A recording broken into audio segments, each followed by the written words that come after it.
Well, good morning, everyone. Welcome to our March VTLA session.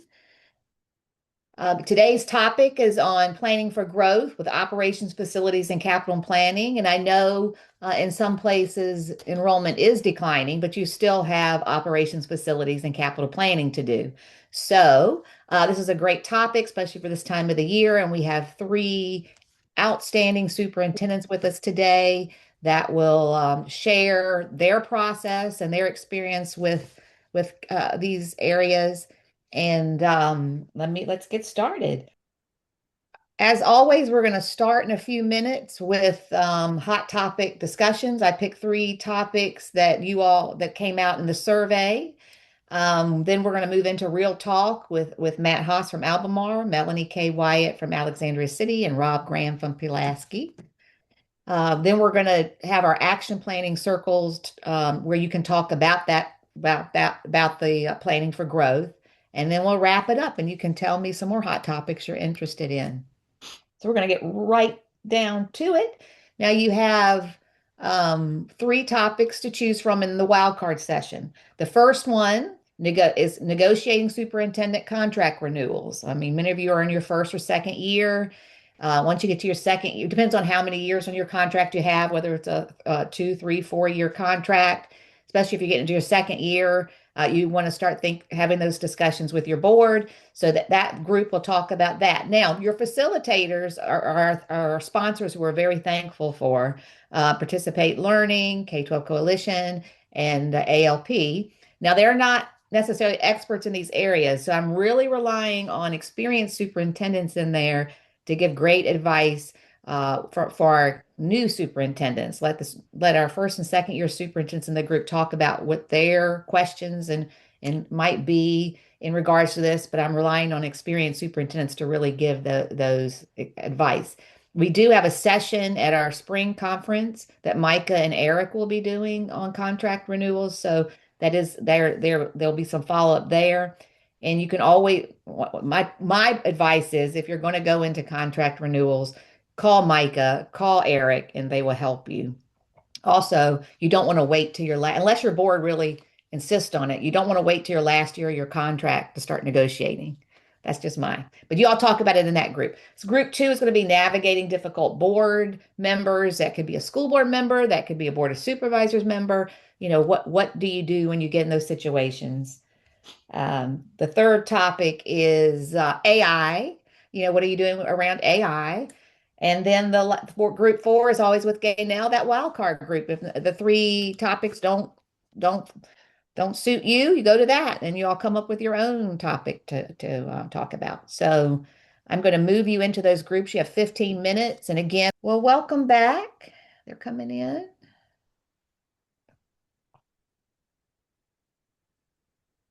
I'll wait for everyone.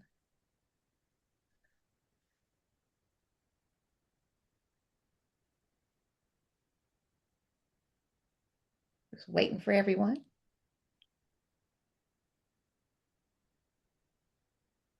Okay, well, I think everyone's back now. Yep.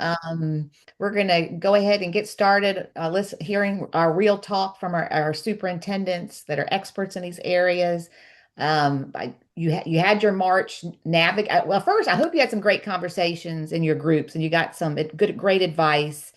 If you're thinking about contract renewal, what are the steps you take? And like I said, before you went into the group, always reach out to Micah and Eric Williams. Micah is our legal counsel from Williams and Mullins, and then Eric is from TCG, who does financial planning. They can really help you. And of course, we have our salary survey that can help you with regional comparisons and school size comparisons. We also have a session at the spring conference with both of those if you're really interested in that, you could attend. Dealing with or navigating challenging board members, whether they're supervisors, town council, school board. Um, we do have some sessions at our spring conference. Jared Cotton's doing one in the morning about, navigating that, leading in your purpose, and how do you navigate through difficult situations. And there is a session in the afternoon with the Center for Inclusive Communities that will talk about how to lead communities through challenging situations. So you do have some follow up there. And then AI, if you went to AI, and you want some help there, don't forget we have part two coming up, where there'll be modules offered to you to help support your educators in learning about AI. So we do have some follow-ups on those three topics that you all brought up in your survey. So, okay, so let's get started. So you got your navigator with some suggestions on key strategies, um, how to be thinking about where is your division right now with these in these areas, and then what you should be thinking about. We're going to move into real talk. We're going to start with Matt Haas from Albemarle County. We're going to then move to Melanie K. Wyatt from Alexandria City, and then Rob Graham from Pulaski will wrap us up. And then we're going to go into our action planning circles where you can talk about this topic together. So, and just for your information, we don't have time to really talk about it yet, but Jeff Rose has joined us, our newest superintendent in Norfolk. He's here. So Jeff, here's a group of people that are here to support you as we welcome you to Virginia. So Matt, now I'm going to turn it over to you. So, welcome aboard, Jeff. And also, I want to thank Amy and the workshop organizers for the opportunity to just spend a few minutes with you today. I also appreciate being in a room with colleagues who are doing important work across the Commonwealth. And I know I will learn just as much from the discussion and your presentations as I hope to contribute. I already learned a few things in the last breakout that I was in, and I appreciate that. What I want to share briefly is how we approach capital improvement planning in Albemarle County Public Schools. While the examples come from our local context, the practices themselves are really strategic leadership practices, and they're ways to organize information, engage your board, and make long-term decisions about facilities and resources that support teaching and learning. Next slide, please. In Albemarle County Public Schools, everything we do, including capital planning, begins with our strategic plan, and we call that Learning for All. Our vision emphasizes authentic, challenging learning experiences that prepare students to contribute meaningfully to society. And our mission commits us to ending the predictive value of race, class, and other factors for student success. Those commitments guide how we think about facilities. Capital decisions are not just about buildings, as you know. They're about creating equitable access to learning environments that support high-quality instruction. For example, when we plan new spaces, such as our new elementary school and new secondary school career exploration center, we ask how those facilities advance our goals around equity, excellence, community engagement, and student wellness. Next slide.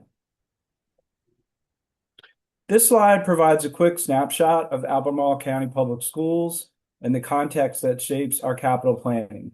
We serve about 14,000 students across 24 schools, along with several specialty centers and programs. Our students come from more than 100 countries and speak dozens of home languages, reflecting a community that is both diverse and growing. What makes our planning particularly complex is that Albemarle is geographically large and includes urban, suburban, and rural communities. That footprint influences everything from transportation routes and bus fleets to where we locate support services and new facilities. When we plan capital investments, we have to consider not only enrollment and demographics, but also geography, how geography affects access, efficiency, and equity. Okay. The central idea is that capital planning should always begin with the educational vision of the school division, rather than with individual building projects. Facilities are tools that support teaching, learning, and student success. So decisions about construction or renovation should be anchored in the district's instructional model, strategic goals, and commitments around equity, access, and safety.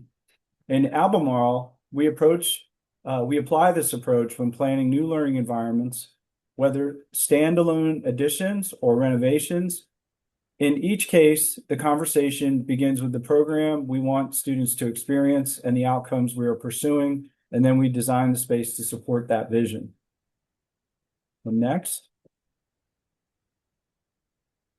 It's really important to develop a clear, data-informed understanding of your current facilities before making decisions about new projects. That includes evaluating facility conditions such as building age, systems, accessibility, and safety, alongside analyzing enrollment compared to building capacity. It also means inventorying durable assets like buses, technology infrastructure, and major maintenance needs. In Albemarle, we do this through regular facilities condition assessments and capacity analysis. For example, our review of enrollment and building utilization helped identify overcrowding in parts of our northern feeder pattern up Route 29, which informed planning for a future elementary school to address projected growth and capacity challenges. Next. You want to understand how your community is changing, and that's essential to anticipating future facility needs. Superintendents need reliable enrollment projections, an understanding of housing development patterns, and awareness of broader population trends in your locality. In Albemarle, we combine enrollment forecasting with analysis of demographic shifts across different parts of our county. One example is the opening of Mountain View Upper Elementary School next fall. Enrollment growth in the southern feeder pattern, along with pressure on existing elementary capacity, made it clear we needed additional space for upper elementary grades. By using projection data early, we were able to plan, fund, and construct that facility to respond to the enrollment surge. Discipline planning requires more than reacting to enrollment changes or building conditions. School divisions benefit from commissioning structured planning studies that bring together enrollment projections, facility condition assessments, and program needs to guide long-term decisions.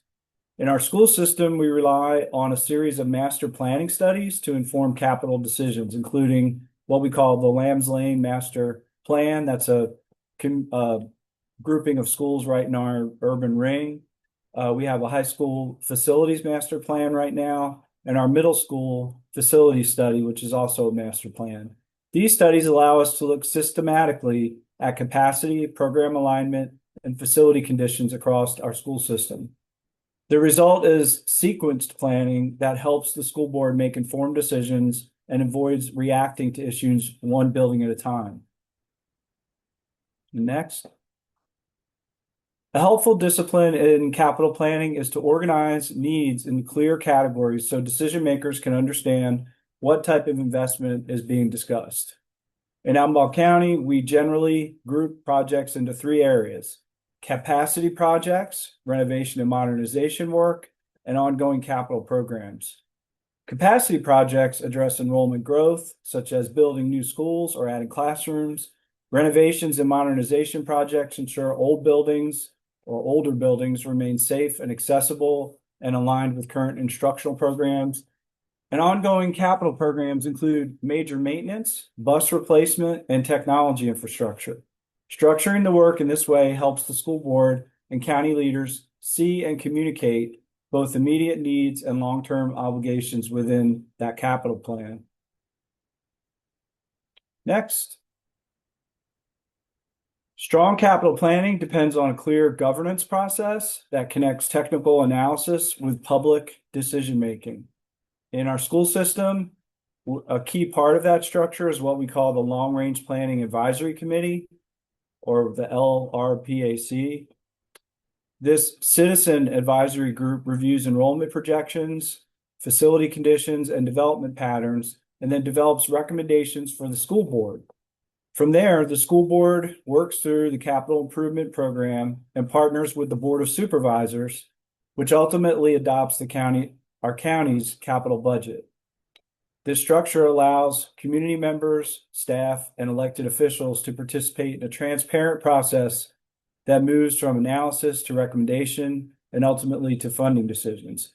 And I will say, as a caveat, it's not perfect, and there's still people involved, and community pressures can play a role. But if you don't start with a concrete process to begin with, then you really are at the whim of loud people. Next, slide 10, okay. Here's a development process that you can take a look at. Capital planning works best when there's a clear annual process that connects the school division's needs with the locality's budgeting cycle. Our CIP development follows a predictable timeline that begins with analysis and recommendations from the LRPAC. Those recommendations are reviewed in work sessions with the school board, which ultimately approves our division's capital request.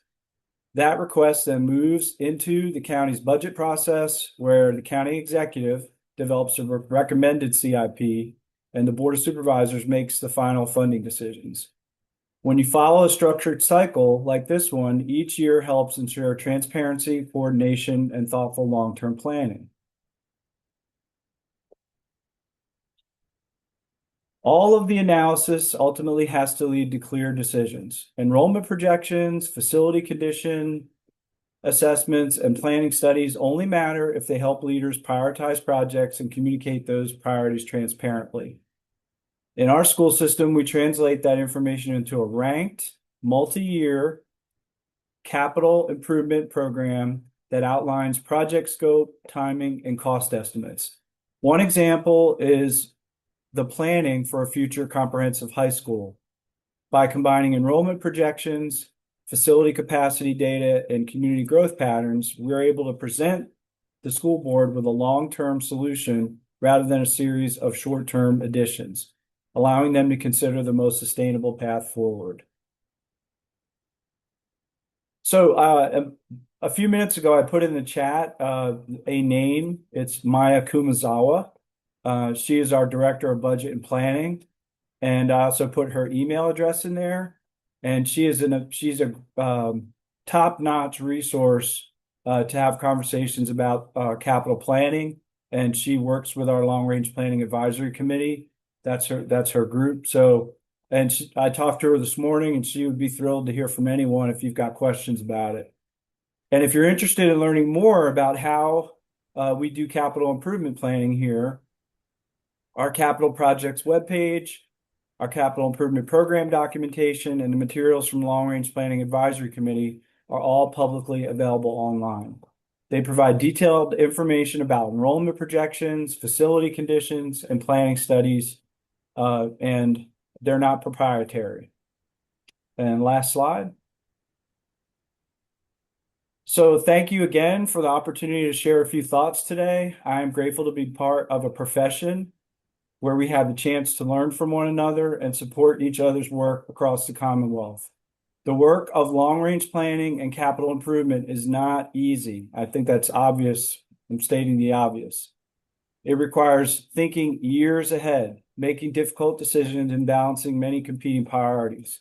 I want to encourage you in that work, and I thank you for your leadership and courage that it takes to plan thoughtfully for the future so that students we serve have the learning environments they deserve. Thank you very much. Thanks, Amy. Thanks, Matt. And like I always say when I talk about Albemarle, when I was a superintendent, I would always steal their resources off their website and adapt it to Cumberland. And because when we were looking at developing our strategic plan and our capital improvement plans, Albemarle is always known for forward thinking about really thinking to the future and what should facilities look like for the future. And so we were always looking to them and stealing their formats and all sorts of things. So thank you, Matt. My pleasure. Next up, we have Melanie K. Wyatt from Alexandria City, who's going to share with us her experiences with this. I'm going to spotlight her right here. Hey, Melanie. Good morning to my colleagues, and thank you, Amy, and thank you, Matt, for setting the stage. And so, my task this morning is to talk about a challenge around the CIP. So, in Alexandria, let me give you a little background first. We are 18 schools, almost 16,000 students, the largest high school in the state of Virginia, Alexandria City High School, formerly T.C. Williams. Remember the Titans movie? That kind of helps everyone ground where we are, just outside of Washington, D.C. And of course, we are very short on real estate and land here in Alexandria. So I'm going to talk about that capacity challenge and around enrollment. Next slide. And I promised Amy I'll stick to my time. So, all right. So today I want to address two essential questions. And Matt kind of set up for us the process around CIP, but this is really around a challenge that I know some of us are facing, declining enrollment for a number of reasons. And so today I'm really going to focus on these two essential questions. How do school districts strategically plan and invest in facilities and capital improvements when enrollment trends are uncertain and or declining? And what does responsible stewardship of public resources look like in this context? When enrollment is declining, how should schools balance maintaining appropriate utilization rates, optimizing existing capacity, and making long-term capital improvements and investments that serve both the current and our future community needs? Next slide. And so I think it's first to let everyone know, Alexandria sits in a very heavy media focus, very public focus. And so our community, is parts of it is transient. And of course, we have to make sure we adjust to that. We do not have a lot of land space, and we have a community that really requests, I'm going to use the word request, transparency in what we're doing around budgets and operations, and especially around our CIP and how we serve our schools. We do have some unique schools. We have some community schools, dual language schools. And so when we're talking about our CIP and our enrollment, our communities and our community schools look very different. So when we are, communicating that out, we have to be transparent about the terms and what we mean by those terms. So, the next few slides were definitions that we did share with our community because they had a very different understanding of what enrollment meant, what capacity meant, and what utilization meant. And so we do have some different utilization kind of goals for our different schools, because we have schools that were built all the way back to the 1920s. And we've added on some upgrades and some remodel projects to those schools. But the structure and the frame is still very small for us when we're talking about capacity and class size. So we do have this range that we're working with of 90 to 110% capacity, and that's what I'm going to focus on today when I'm talking about the enrollment numbers. So lots of education to our communities, and of course, we also have a very diverse community, so we're trying to translate some of these terms, which pose some challenges for us because there wasn't an understanding or words in the various languages that really translate it very well. So lots of communication was needed when we're talking about our CIP plans.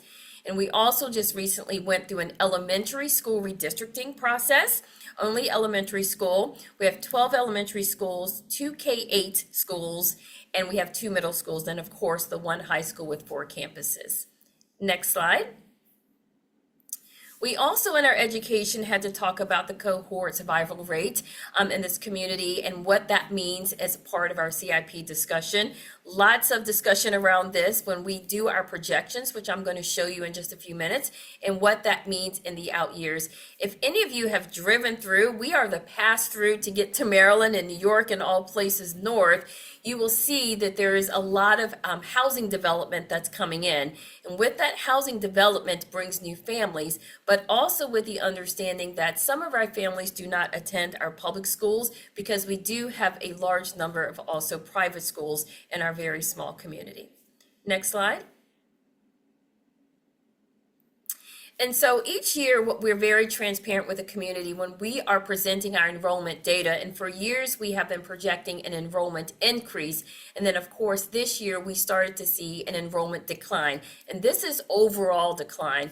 Our projections have been very close, within 1 to 2 percentage points each year. So we're very proud of that accuracy rate. But I think where we are in our political platform in the world, this decline speaks volumes to us about how we need to monitor our enrollment differently and how we need to support our communities and families. And so we did this year start to see a decline in our enrollment that I'm going to speak to on the next slide. And so as you can see, starting all the way back from 2016, we started to see enrollment go up. We did see a decline in our enrollment during the pandemic years. And so we feel like that's a unique drop in our enrollment when we were talking about our capacity projects and what that meant for our schools and building new schools. But as you can see, once we returned to school in 2021, that projection started to go back up and our enrollment started to increase drastically up until 2024 of over 16,000 students. And again, remember, I talked about the structure and framework of our 18 schools, especially in our elementary schools, because some of those older classrooms are very small. And so you cannot fit as many students in those classrooms, where some of our newer classrooms held more students. And so we started talking about what did that look like. And so we started a redistricting process. And if you have not gone through a redistricting process, buckle up, because that's a lot of work, a lot of community engagement, and a lot of explaining all of the terms that I spoke about earlier. But it does let you signal to what you need to look at with your long range planning and all of the things that Matt shared previously. And so as we came into this current school year, we saw a drastic decline. We had to spend a lot of time as to why that decline existed. As you know, number one, we're right outside of Washington, D.C. We have a lot of federal families that had federal jobs, where both members of the family were working in those federal positions. We did start to see housing markets change in this area and families needing to move out because of that and transition outside of the city limits. And so we attribute some of that decline there. And we also know that the political climate could potentially impact our families in this area with immigration status and things like that. So this decline really did make us think differently and start to have different discussions around how we're going to shift a lot of our CIP projects, because our elementary numbers were very tight, and we had very high, for our community, very high class sizes. I would say, generally speaking, throughout the state, when you talk about 22, 24, and 26 students in a class, that seems very low for other school areas. And then recently we've moved those to 24, 26, and 28, and are currently having conversations in our current CIP and operating budget around what those class sizes mean because of this change in enrollment and how it's going to impact future CIP projects that we've had. Next slide. And so each year, much like Matt shared, we do a 10-year capacity and utilization project. We have been very fortunate in recent years to open a elementary school, a new high school campus of 5 floors, 2 pools. I know people say, you always are talking about that. It is a very modern building, and we're very fortunate.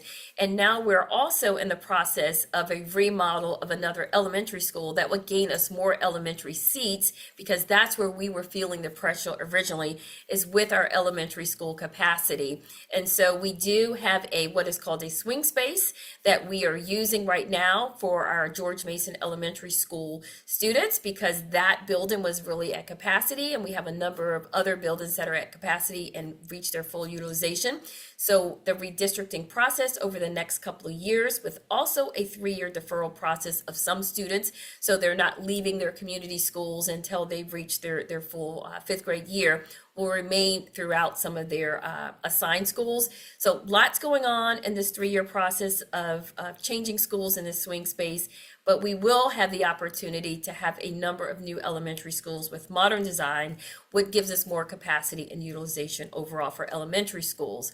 Now, with that being said, looking at these projections, it has created some challenges for us. While we see an overall decline in enrollment, our middle school buildings are maxed out. They are tight. The spaces, if you walk through the halls, you feel it. We hear from parents. And so in our budget process, in our CIP process, we've talked about what other modernizations or possibly conversions we can do, just because we do have a very tight budget season for the next 3 years and actually next 10 years in our CIP. So we have to talk about how can we best use our resources to get more middle school space now that we've created all of this elementary space in our CIP. And as you can see on the bottom of this chart, the DM is at Douglas MacArthur. It's an elementary school. The Manny Howard is the new campus, one of the 4 campus sites of our high school. The George Mason is the elementary school that's sitting at a beautiful new swing space that will go back to a new modern school in a year. And then in the out years, you'll see a CK, which is a Cora Kelly Elementary School. And then the next 2 are conversions that our school board has voted on and proposed, because we do have 2 K-8 schools. And looking at our CIP, how can we make the best of those funds and resources to open up more capacity and provide more instructional programs and resources that is equitable for all of our families. Next slide. And so here, this is just a quick chart of looking at the red, if you don't mind, where our high utilization rates are. We like to keep them in the 90 to 100% range. And as you can see, our middle school sits at 121%. And so that has been our focus around CIP and our challenge of what we can do. There's no space to really add on to any remodel for both of these schools. We've kind of added on all of the areas that we can. There's no more land available on those sites to do that because a lot of these sites for us are also shared services with parks and rec centers. And so we are very limited. So we had to come up with a CIP solution of how we can get more capacity and more utilization in the current spaces that we have for middle school. Next slide.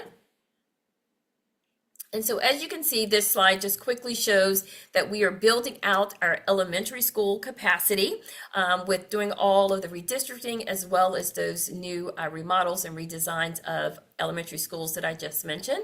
Next slide. And this is the challenge that we've been facing with our CIP in our middle schools. You can see that we are going to have that significant increase in our middle school student capacity, and we don't have the physical space for those students.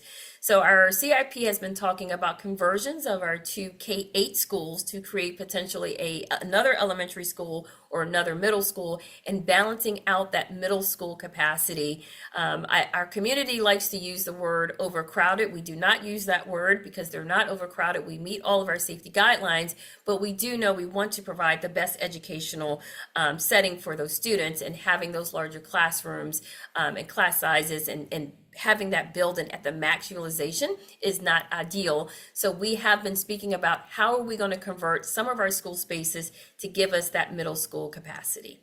Next slide. While we're having those conversations, we are also knowing that we've lost those federal jobs and families are moving out of a lot of the single family homes. We are also seeing growth and development.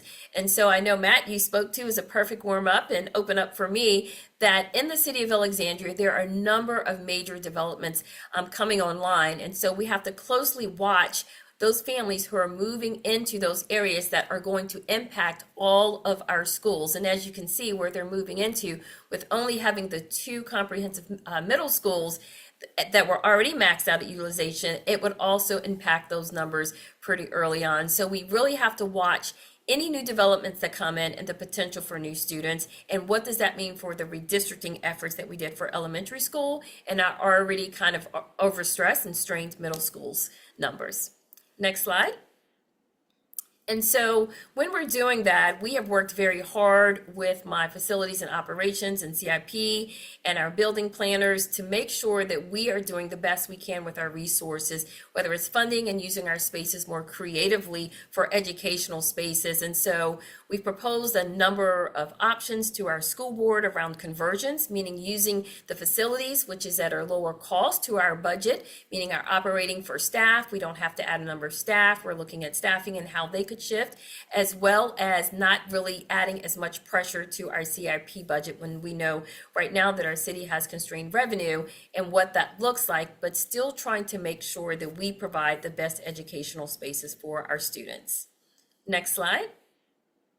So with that being said, there's lots of factors we had to consider. Land availability is the biggest challenge for us.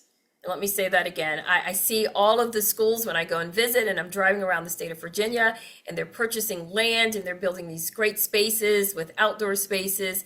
We don't have that option here in Alexandria. We are actually purchasing business office spaces and buildings to go in and build in and convert them into schools. So that's a concern that we have here. We've got to be very creative as an urban school district. And then looking at our cost comparison of renovation additions versus new constructions, including also having a swing space that we can move our students out of while we remodel or convert the existing space, and just making sure all of those options add capacity. If there's a potential for a loss of capacity as we're doing a remodel or redesign, what does that look like for programming? We have the academies programs as well as various other special academic and instructional programs, and making sure those spaces can serve that, as well as any shared spaces with our city as well as our 190 partners that we have here. And next slide. And so that's just one of our CIP challenges that I wanted to share with you today. I hope we all can work through a very challenging budget season and our CIPs and making sure that we provide spaces for our students where they can thrive and grow. Thank you, Melanie. It was just I know if you're a first or second year superintendent and you're not familiar with operations and capital planning facilities, this could be very overwhelming. I was from a small division with only 3 schools, and we had brand new schools when I started. So just looking at all that gives me a headache, Melanie. So if you, but we heard from Matt, who had more of a suburban area, but as he says, he's got a mixture of all three. And then now we've got the urban perspective from Melanie. So thank you. We appreciate that. Thank you. And now we're going to hear from Rob from Pulaski of a rural area. So, and we just heard from him last month. Wait a minute, my screen just went all over the place. Rob shared with us all the safety things he's been doing in Pulaski. And now he's going to talk about, I'm going to spotlight him right now. There you are. Um, Now he's going to share with you what they do in Pulaski and his advice. Yeah, thank you, Amy, and it's wonderful to be with you all this morning. I appreciate the opportunity to hopefully provide some more information. Melanie and Matt did such a good job, and a lot of these are a lot of things that we're saying are very similar and somewhat repetitive too. But I don't. We're very rural here in Pulaski, and a whole lot smaller than what Melanie and Matt have. If you're not familiar with Pulaski, Virginia's a bird, and Pulaski's in the neck of the bird. In Southwest Virginia in Region 7, we have 7 schools, about 4,000 students. We're right close to Rapp University, Virginia Tech, New River Community College. We do have 2 governor schools. We have Southwest Virginia Governor School for Science and Technology, and we're just opening in the fall the New River Valley Governor School for the Arts and Humanities, which is on the campus of Rapp University, and are very, very excited about that. So, next slide, Amy, please. Just an overview. You can read that too, and I'll give you a little bit of the situation we're dealing with here in Pulaski. Is we are not seeing enrollment increases. Unfortunately, I know that's a problem, Melanie, too. I sometimes would love to have that problem because we do have the land to build more schools on. That's one thing we do, and there are a lot of cows on them right now, but I think that we could find some land to build on here in Pulaski. But right now we are seeing about 191 student decrease from this year to next year's budget, and you can imagine what, with a state allocation of about $9,000, it really puts a strain on us, and is going to be a difficult challenge, and we certainly have to factor that into the capital outlay projects and plans that we have. Next slide, Amy, please. So Amy talked about, I did a presentation on safety, and we actually encompass our safety and facility plan kind of together. We've been fortunate enough to hire a safety consultant who happened to be the head of our SRA, who's a captain in the sheriff's department, and somebody who is very, very familiar with the safety of schools and facilities. One of the things that I would highly recommend on this committee that we have is not only him, but the current SRO supervisor of our SROs in our schools, our maintenance director, our technology director, myself, and then each principal of the school. We have these audits annually.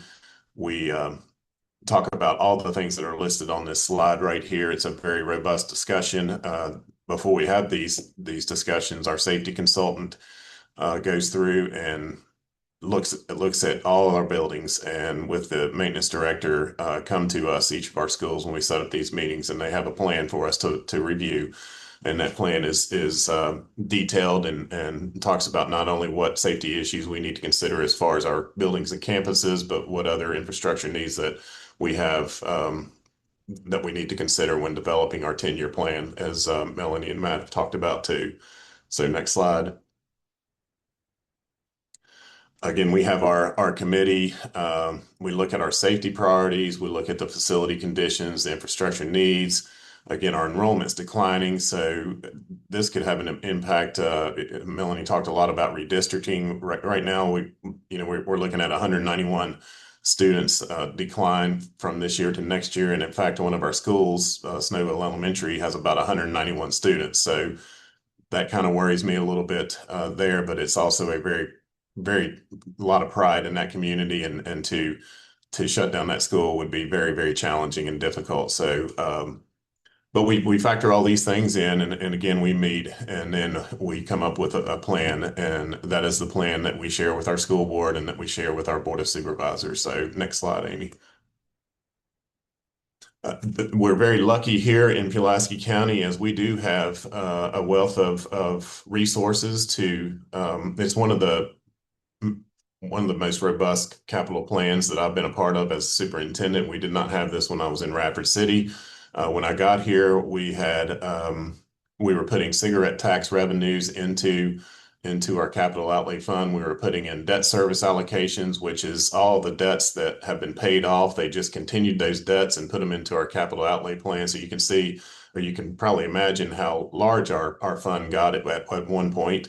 And then we were allowed to put our carry forward funds into the capital outlay fund too. And those are generally around $600,000 to $800,000. So when I got here, our capital outlay fund was right around 6 or 7 million. And we had a lot to do, and we have done a lot. Unfortunately, I can tell you our capital outlay plan is not that way anymore, because we have spent a lot of money trying to renovate our schools and make them safer and more productive for our students.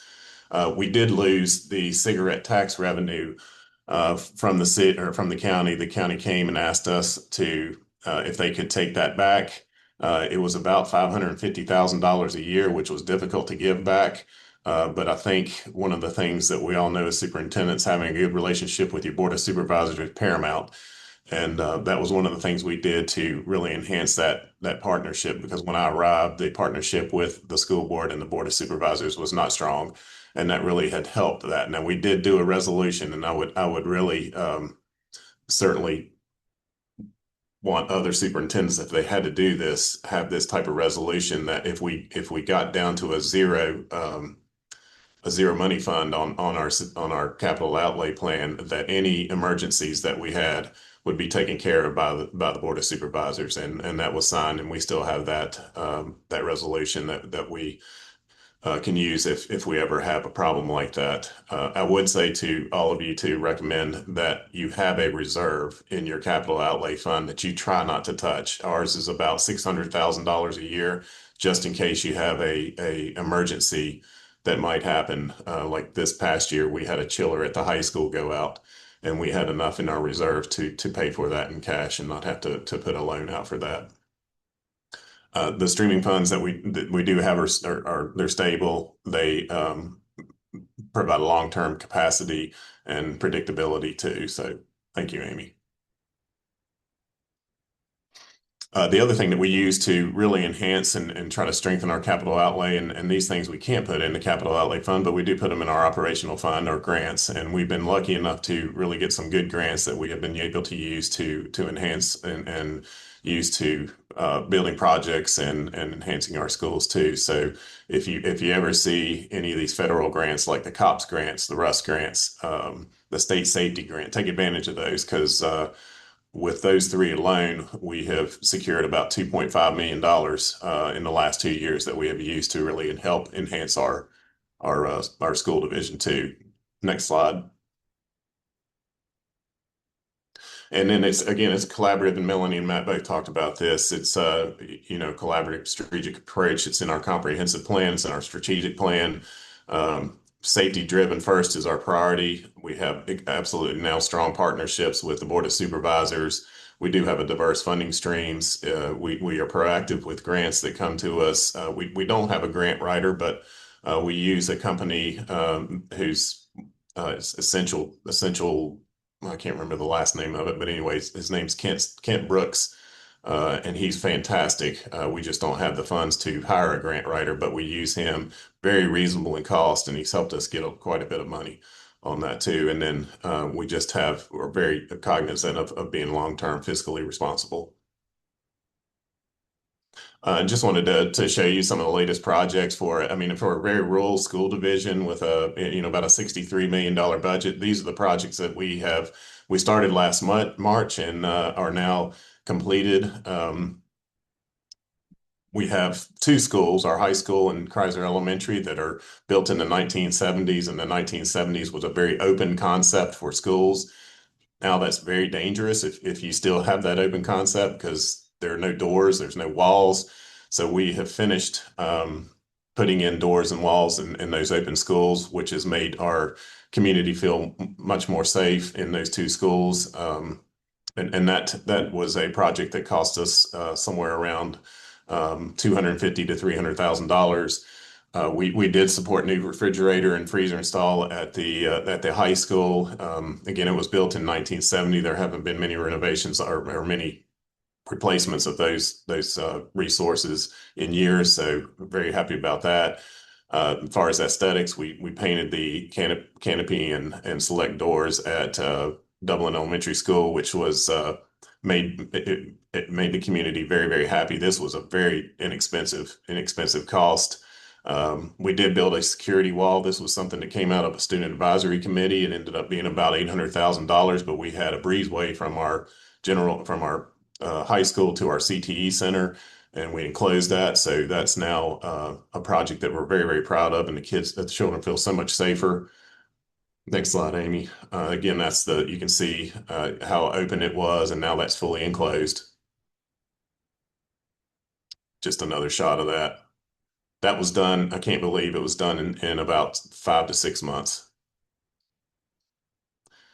We did stadium lighting, so we had our lights at our stadium were about 30 years old, so we had those starting in March again, and they were ready by the first game in August at a tune to about $850,000. Lights are beautiful. When you score a touchdown, they do flash and turn different colors and things of that nature, so it's really, really neat. Again, that's another shot of the lighting. Again, same thing. And then, as I talked about, making sure that you have some reserves, we lost our chiller at the high school. And I don't know a lot about chillers. I didn't realize this was the most expensive project that we did over the summer. $1.5 million to put a new chiller in at the high school. And that was something, and that depleted our funds down to where we are now just with our reserves. But we just got another amount of our debt service at about $980,000. So it has replenished a little bit. So we're looking at about $1.5 million that we have now in our fund. So looking good there. And then one of the best projects that I've been a part of too is Northwood was a very, very old school. It used to serve as Southwest Virginia Governor's School until the roof was at a point where we needed to replace it, and that wasn't going to be replaced. So the governor's school moved to New River Community College. But we were in a bank building in downtown Pulaski that was absolutely falling apart. We were renting it. We were not able to do any type of renovations to it. It was falling apart. So we decided to go ahead and renovate Northwood. This was the cost of about $1.6 million. Again, we paid out of cash for that. We didn't have to go into any loans for it. Is an absolutely beautiful renovation project. And again, the community is just really over the way with it because it's in a community that, being a rural school with a high poverty and a lot of homeless, unfortunately, some of our homeless folks were housing up in this school here. So the community was very glad to see it turn into the new school board office here, and it is absolutely amazing. And then this is after going through the safety and facility audits that we have. This is what we have on our 10-year plan. You can see there's a lot here that we have to do, total projects of about $5 million. But we feel very good about the things that we've done in the past, especially since last March too. So thank you, Amy. Well, thank you, Rob. And like he presented, I think it was last month, we presented all the safety things that you've done in just 1 year, right? I mean, being going when you moved to Pulaski, started that, and look at all the capital projects that you've done. It's We've just been very, very lucky. It's a really good fund to have, and we're hopeful that we can continue to move in it. And with the opportunity, if the local sales tax 1% does pass, that's going to help us out tremendously too.